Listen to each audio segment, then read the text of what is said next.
అందరికి నమస్కారం. ఇప్పుడు పెద్దలు గౌరవనీయులు శ్రీ మీనాక్షి నాయుడు గారు చేసిన కొన్ని కామెంట్ల మీద మీరు నన్ను ఎక్స్ప్లెనేషన్ అడుగుతా ఉన్నారు. ఈరోజు ఆదోనిలో కూటమి ప్రభుత్వం గెలిచింది.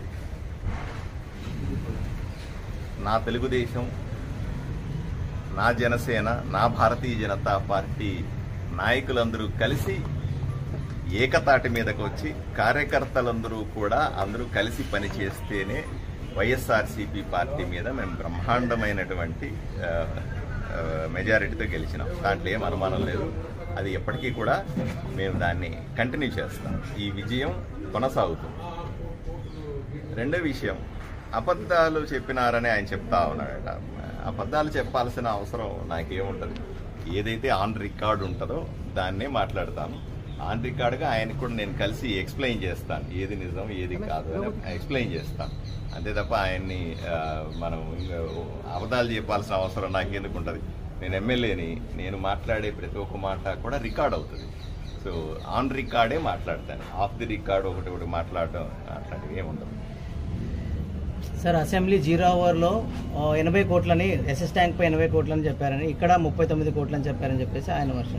ఏ విధంగా 80 కోట్లు అన్నానో, ఏ విధంగా 37 కోట్లు అన్నానో డాక్యుమెంట్ ప్రకారంగానే మాట్లాడినాను.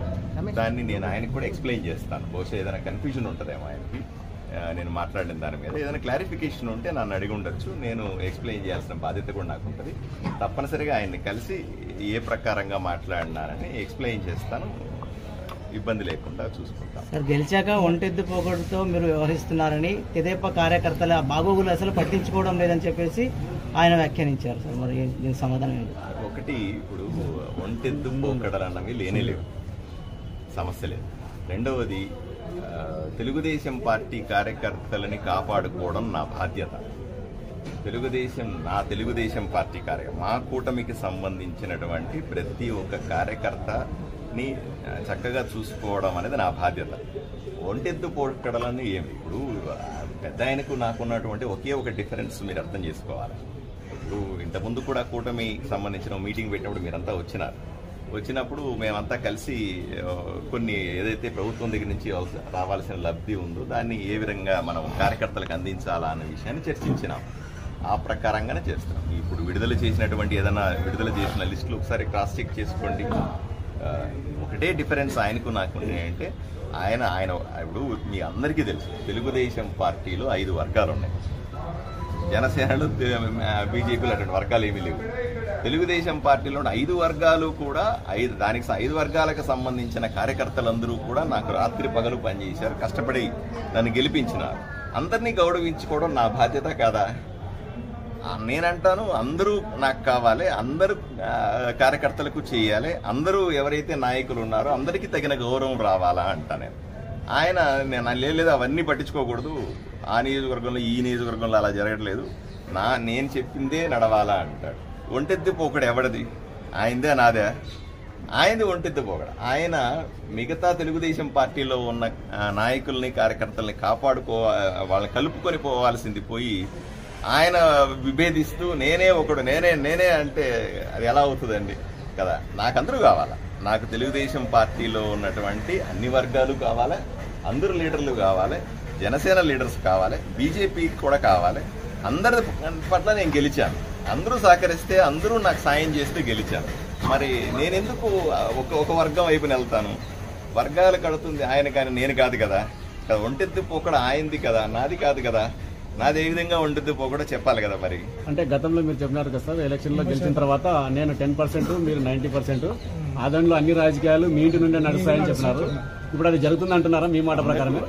చెప్తాను, కూటమి ఇల్లు అది.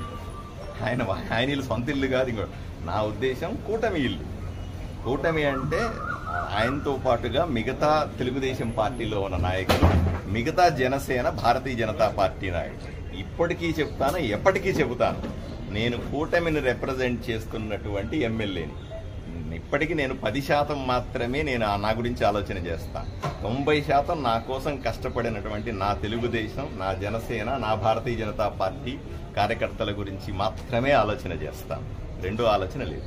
తెలుగుదేశం కార్యకర్తలు మమ్మల్ని ఏం పట్టించుకోవడం లేదు, మమ్మల్ని రావద్దు కూడా అంటున్నారు, మాకు ఏ విధంగా సాయం చేయడం లేదు అంటున్నారు సార్. అంటే ఎలక్షన్ల ముందు బీజేపీ కార్యకర్తలు అయితే పర్సెంటేజ్ తక్కువ ఉంది, కానీ ఇప్పటికీ టీడీపీ కార్యకర్తల పర్సెంటేజ్ ఎక్కువ ఉన్నా కూడా బీజేపీ కార్యకర్తలకి నాయకులకే సహకరిస్తున్నారు.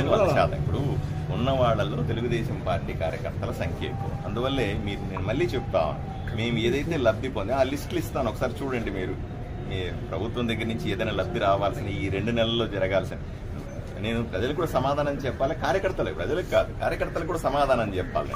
కార్యకర్తలు దయచేసి రండి, మీకు ఇచ్చినటువంటి లిస్టులు నేను ఓపెన్ గా పెట్టి చూపిస్తున్నాను. సోషల్ మీడియాలో కూడా చాలా మంది సర్క్యులేట్ చేసుకున్నారు, వాళ్ళే సర్క్యులేట్ చేసుకున్నారు. దాంట్లో తెలుగుదేశం పార్టీకి సంబంధించినటువంటి వాళ్ళు కూర్చొని సర్దుబాటు చేసుకోలేకపోవడం వల్లనే 2 నెలలు ఆలస్యమైంది తప్ప దీంట్లో నాకు సంబంధించిన భారతీయ జనతా పార్టీలో సమస్య లేదు, జనసేన పార్టీలో కూడా సమస్య లేదు, తెలుగుదేశం పార్టీలో కూడా మిగతా వర్గాలతో ఎక్కడా వాళ్ళ సమస్య లేదు. కేవలం ఆయన ఒక్కడికి సంబంధించిన ఒంటెద్దు పోకడం వల్ల ఇంత ఆలస్యమైంది. ఎవరికైనా తెలుగుదేశం పార్టీ కార్యకర్తలకి 2 నెలలుగా ఏదైనా లబ్ధి చేరలేదు అంటే కేవలం ఆయన ఒంటెద్దు పోకడం వల్లే తప్ప, ఆయన అన్యాయం చేశాడు తెలుగుదేశం పార్టీ వాళ్ళకి తప్ప, మేము ఎప్పుడు ఓపెన్ గానే ఉన్నాం. మేము ఎప్పుడు కూడా తెలుగుదేశం పార్టీ కార్యకర్తలు చూసుకుంటూనే ఉన్నాం.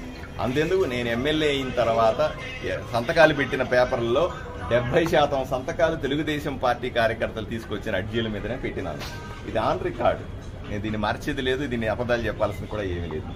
సార్ అఫీషియల్ అంటే ప్రభుత్వ కార్యక్రమాల్లో ఆయనకు ఇంటిమేషన్ లేకుండా కనీసం పిఏ ద్వారా మెసేజ్ పంపించుంటే మేము వచ్చేవాడిని అని చెప్పేసి ఆయన ఆవేదన వ్యక్తం చేశారు. మరి ఇన్ఫర్మేషన్ ఏదైనా కమ్యూనికేషన్ గ్యాప్ ఉంటే సరే, నార్మల్ గా ఏంటంటే అప్పుడు కానీ ఇప్పుడు కానీ మేము వాళ్ళకి ఇంటిమేట్ చేస్తాం, ఓ మెసేజ్ రూపంలోనో వాట్సాప్ రూపంలో ఇంటిమేట్ చేస్తాం.